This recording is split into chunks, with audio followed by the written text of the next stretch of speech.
The current real estate market, and when I talk about market, I want to talk about sales a little bit more than prices right now. Real estate sales have been down for 3.5 years. And we are on the cusp of something that I don't want to make any prediction here, but really could see a dramatic increase this year. We've got a kind of perfect storm happening where we've seen housing inventory, which has been a problem since about 2018. Since 2018, we've not had enough housing inventory. If you could go back in a time machine to an agent, the average agent in 2019 is, oh, we just don't have enough houses to sell. I can't get my offers accepted. Like that's where they were. And we're still somewhat in that problem, but we're seeing increases in housing inventory every single year. And it's climbing, okay? And it's climbing in a very healthy way. Builders are building, people are getting more and more distance from the pandemic where they're actually considering moving and things like that. So we're seeing housing supply coming up.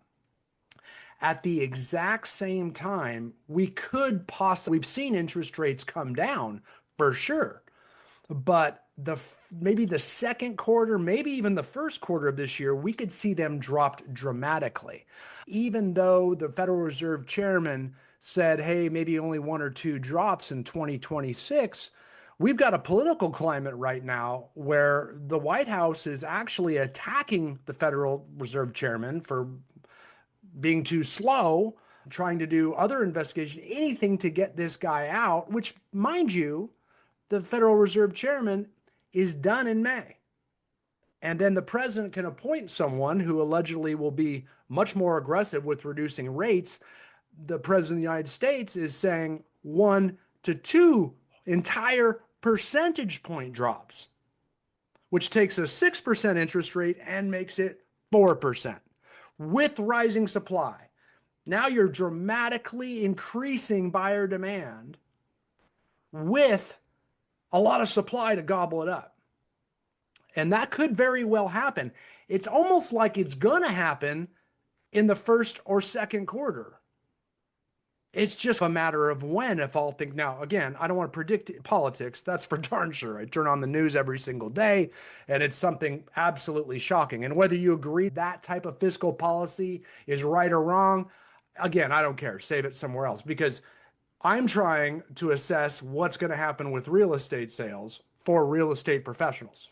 and we want to play the game. And this is what happens. And I do want to show you really quickly something here that kind of helps articulate it. These are annual home sales in the United States. And you can see this is leading up to the housing boom in 2005. And then you could see 2006, we had a slight tick down. And then we had the huge drop, the Great Recession, if you will. And then it was a slow, steady climb after a few years coming up. And then, of course, we have the pandemic. And then a drop halfway through the year. And now, again, we're looking at, the numbers aren't in for 2025, but we're probably pretty close to what we projected, somewhere in that range, maybe a little bit higher because we had some rate drops at the end and a lot of people had big Decembers. But we're still relatively low. Now, if interest rates don't change, we would have probably had one of these gradual climbs. But if we just drop it all of a sudden, with increased inventory that we did not have during these periods, we have this possibility of exploding. Now, here's where that relates to real estate professionals. We can always count on this, and we've been saying this for a very long time. When sales drop, everybody gets lean and circles the wagons. They get rid of their admin assistants, they get rid of their agents, they just circle the wagons and do all their production themselves. They get back, they roll up the sleeves and they get back in. And that's fine. Again, I've always given that a B minus. But there's certain people that get an A grade. And those are the people that grow through it. Because what's going to happen is you're going to wish you had a lot of fishing poles in the water when you get over this big school of fish. And if you don't, it's just you might get a few more sales this year because you can only handle so much. And oh, by the way, bye-bye to your fun summer. That's going to go away. You're going to wish, and what you're going to be doing is scrambling to hire administrative staff, buyer's agents, whatever it is. I want to open a mortgage company. I want all those things you should have been doing to get ready. If you go out and do offshore fishing for billfish or something like that, maybe mahi, maybe or dorado, whatever you want to call it, maybe marlin or something, they don't just go out and fish. They actually troll, which means they drag lines behind the boat. A lot of agents reel all their lines in and just put one in the water. So if you go over a legendary school of fish, you will catch one. But if you have 8 poles in the water, you will likely catch 8. So the rich will get richer. For those of the people that are trying to go to comfort and caution, that are fear-based and just circled the wagons to protect, the school of fish, you'll be very slow to catch up with it. Because now you're going to be extremely busy. You'll make some money and you'll feel good, but you are going to be on the B path, not the A path. Those people that stayed with confidence that markets are always cyclical. If you go back and look at that chart, it's almost always on average a 10-year cycle, give or take a few years. Here we are, guys. We've been down for 3 years. Did you think it was going to stay down for longer? Oh, that's right. Why was I so reactive? It's very similar to all the people that let their houses go into foreclosure during the Great Recession. It came back. A lot of them could have just hung on, but they didn't, and they got foreclosures. If you look at it on a chart, oh wow, it was really just a short period and everybody panicked. Our job is to calm, whether we're leaders, whether we're representing people, whether we're coaches, whatever we do. Right now, we have it. Not only will we come back, I'm pretty sure sales volume is going to increase just because of the lower rates and the higher inventory. But if we get some dramatic 1 to 2% unprecedented drops, it's a feeding frenzy again. That's a housing boom. See what I'm saying? So what has to happen? We have to have confidence.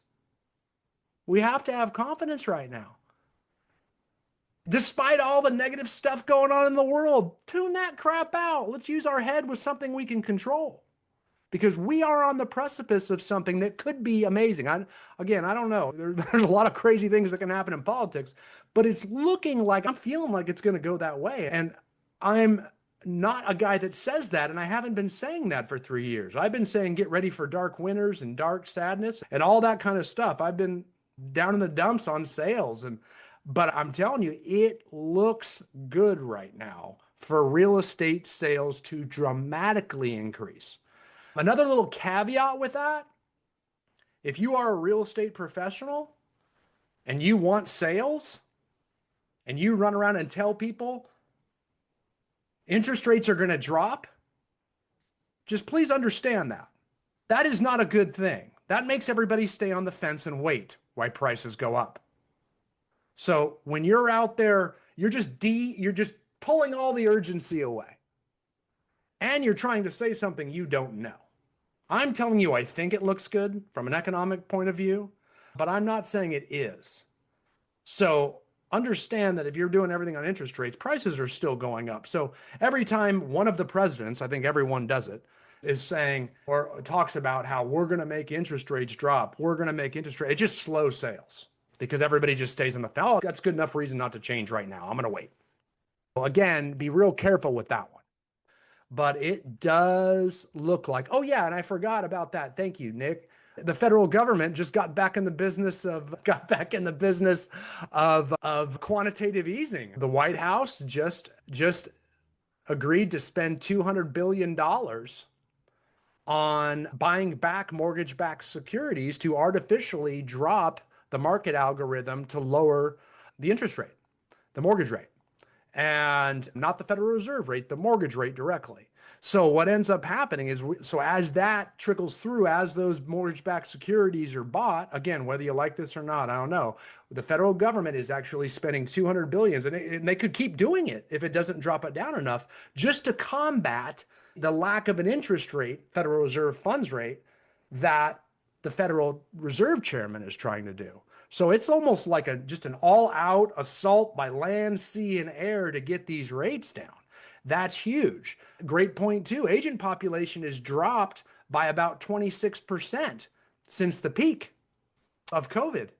So there's less people out there to even compete against. It is an absolute perfect storm.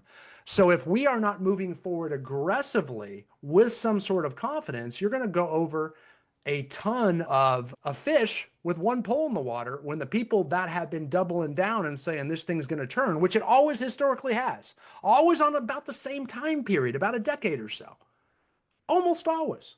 And yeah, great point too. Midterms. That's huge. We've got midterm elections, which we have a low approval rating for the president right now. Very low. He's got to do something to fix the economy. Interest rates are a great way to do it. A lot of pressure to drop rates right now. So please have calm. This is not the time to be thinking about cutting fat and accidentally cutting too much muscle. Very important. Very important. So that confidence is there. Get leverage. Look toward, get that growth mindset back. Get those goals back that you had in 2019 and 2020 and even 21. You had big goals for earning more income while you're working less by succeeding through other people, not just yourself all the time. There was a path out for you. And all those dreams got dashed, and you've just completely squashed that. Guys, we got to be able to roll through the turns in the markets. So we have to put that confidence back into our people and have that confidence ourselves.